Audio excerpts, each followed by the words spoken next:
Australia's rental market is under strain, but not for the reason many people expect. Rents are not falling at all. In fact, they are sitting at record highs. What is truly collapsing is the supply of rental homes. On paper, landlords should be holding all the power. Vacancy rates sit below 1%, and tenants now compete at a rate of 20-to-1 for every available listing. Yet behind that apparent advantage lies a stark contradiction.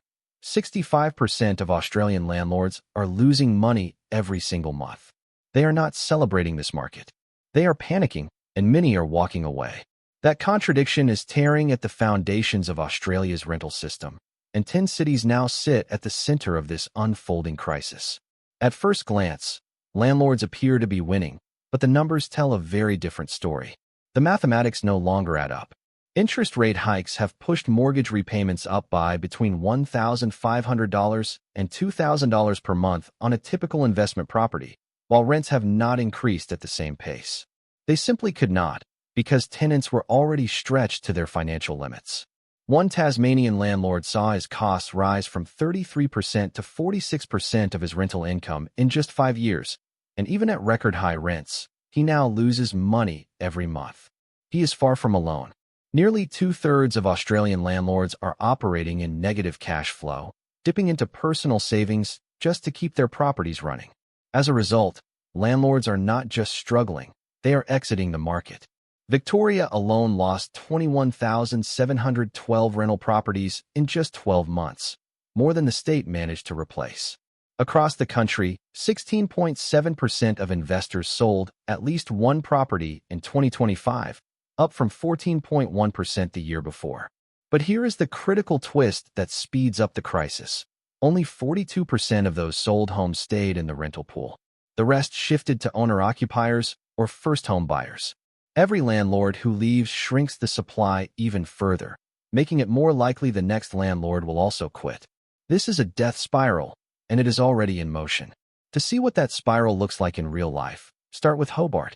The city now operates with what is described as a 0.4% vacancy rate, the tightest in the nation.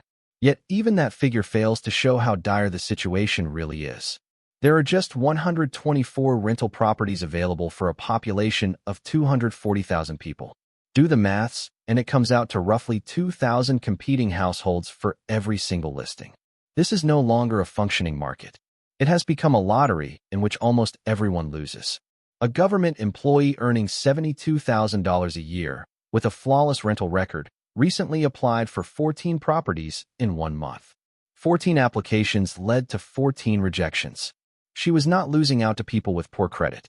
She was competing against renters offering 6 months of rent up front, against dual-income professional couples, and against anyone desperate enough to bid more. At inspections, 20 to 30 people now line up around the block for 15-minute viewing slots, all handing in their applications. They arrive early, dressed professionally, holding folders of references, pay slips, and rental histories. That paperwork once almost guaranteed approval. Today, it barely gets you noticed. With the median rent at $584 a week and climbing at 10% a year, anyone on a median income is already under housing stress. And the toll is not only financial. After 14 applications and 14 rejections, people begin to question themselves. Even though the real problem is simple, there just are not enough homes. Hobart may draw the headlines, but another city faces a crisis just as severe, and it is largely being overlooked. In Perth, rents have climbed to $758 a week, second only to Sydney and higher than Brisbane or Adelaide. Still, it rarely features in conversations about the rental emergency. Mining investment and an influx of workers fleeing the expensive East Coast have poured demand into a market with just a 0.7% vacancy rate and only 1,384 available properties for more than 2 million people. That pressure has transformed how renting works. Young couples now routinely offer 6 months of rent up front, around $13,200 or more, just to secure a lease. They are burning through the savings they hoped to use for a home deposit before they even move in, trading their future for the ability to keep a roof over their heads today. Rent bidding has become so common that some landlords openly tell applicants to add $50 more a week, and they will be approved on the spot. What once seemed predatory has become normal. For a generation trying to build wealth, the message is grim. Years spent saving for a deposit can be wiped out by the need to outbid rivals for a rental, leaving them back at zero while paying even higher rent than before. With the median rent rising 5.8% last year and no ceiling in sight, Perth's slow burn crisis is now fully exposed. Darwin's story unfolded very differently. Its rental shock hit fast and hard. On the surface, 9% annual rent growth may sound manageable, but that average hides what happens when leases are renewed. Families who signed agreements at $450 a week in 2023 are now opening renewal letters in 2025 demanding $600 to $650 a week, a 40% jump in just 2 years. It is not gradual inflation. It is a sudden cliff delivered with 30 days' notice. Defense spending surges and major gas projects poured demand into a city with only 255 available properties for 145,000 people. That raises a troubling question for anyone renting in Darwin. What happens when those projects end? Defense contracts do not last forever, and gas facilities will not always need large construction crews.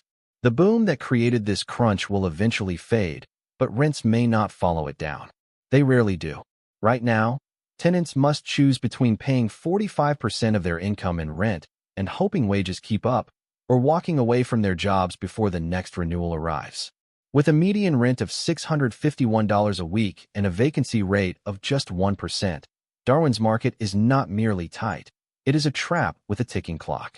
For years, regional cities were meant to be the escape route for people priced out of capital cities.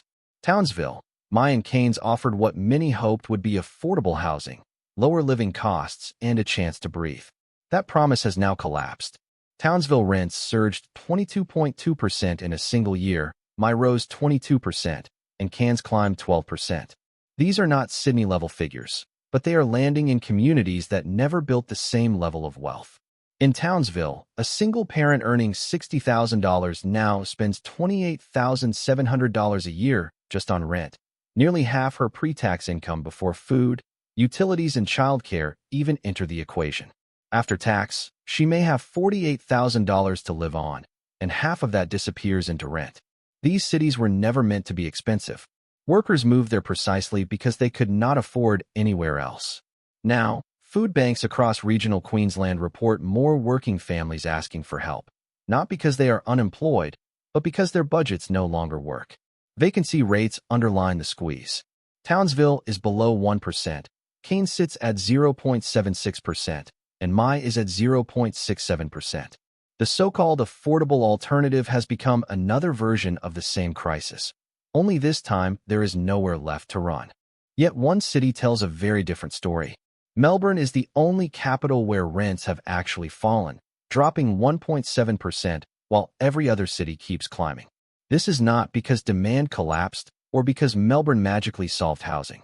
It happened because Melbourne has the strongest supply position in the country, with a 1.6%, 6% vacancy rate and higher building completion levels than other states. More than 10,000 rental homes are available for a city of 5 million people. That single figure proves the entire crisis is driven by supply. Where homes exist, prices stabilize or fall. Where supply dries up, markets break. Melbourne serves as the control group in a nationwide experiment, confirming the diagnosis. The deeper problem is that Australia stopped building enough homes, and the numbers are now catching up. Melbourne shows supply works, but other cities cannot simply build their way out overnight. Australia recorded 415,000 net permanent arrivals in the first 9 months of 2025, a new record, while only 142,000 dwellings began construction in the first year of the Housing Accord, well short of the 200,000 target. The shortfall is growing. Adding to that, the construction industry will need 130,000 more workers by 2029, and apprenticeship pathways take 4 years to produce qualified tradespeople. Even with perfect recruitment today, building will not meaningfully accelerate until 2028 or 2029. This crisis will not correct itself in a normal 3 to 5 year cycle. It will take 5 to 10 years of sustained building at levels not seen in decades. In the meantime, renters are already paying 40 to 50% of their income on housing, far beyond the point where budgets hold. When demand finally breaks, it will not be because people no longer need homes, but because they are forced out. A single parent on $60,000 does not stop applying for rentals when prices rise. She becomes homeless or leaves the region altogether, abandoning her job, her children's schools, and everything she built. A geographic underclass is taking shape across the country.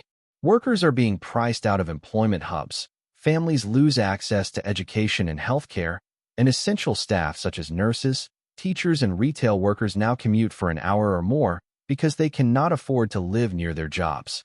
The human cost is already visible. Schools face mid-semester disruptions as families move with no notice. Children leave classrooms because their parents cannot afford a lease renewal. Food banks report queues of people who are working, earning, and still unable to cover both rent and groceries. At the same time, investors are leaving heavily regulated states like Victoria, with its 130 new rental rules, and heading to Queensland and Western Australia, creating a two-tier market. Areas that attract investment may eventually build their way out, while those that do not will continue to spiral. This is not a normal cycle. It is a structural shift dividing Australia into cities that build and cities that do not. So this is not a story about rents collapsing in the way people usually mean it. It is a story about the market itself breaking down. Landlords are exiting despite record rents because the economics no longer stack up. Supply keeps shrinking while demand surges, creating a self-reinforcing spiral with no quick relief. The crisis is not on the horizon. It is here, unfolding differently in every city but driven by the same harsh logic. The real question is not when rents will fall. It is whether people can afford to remain trapped in these cities when the pressure finally breaks something. Hobart has 124 homes for 240,000 people. Perth demands $13,000 upfront just to compete. Darwin can lift your rent 40% in a single letter. In regional Queensland, the escape route has become another trap. Some places may stabilize if they manage to build enough, and Melbourne proves that supply can work when governments and developers deliver it. But other cities are already locked into death spirals that could take a decade to unwind. The divide between those futures will be decided by construction starts that have not yet happened and workers who have not yet been trained. For now, the smartest move in Australian real estate is not chasing the next boom suburb, but recognizing which markets are structurally broken and steering clear before the full impact arrives. For millions of Australians already stuck in these rental systems, that choice is gone. They are no longer deciding where to live. They are simply trying to hold on until building finally catches up, and that wait could be a very long one.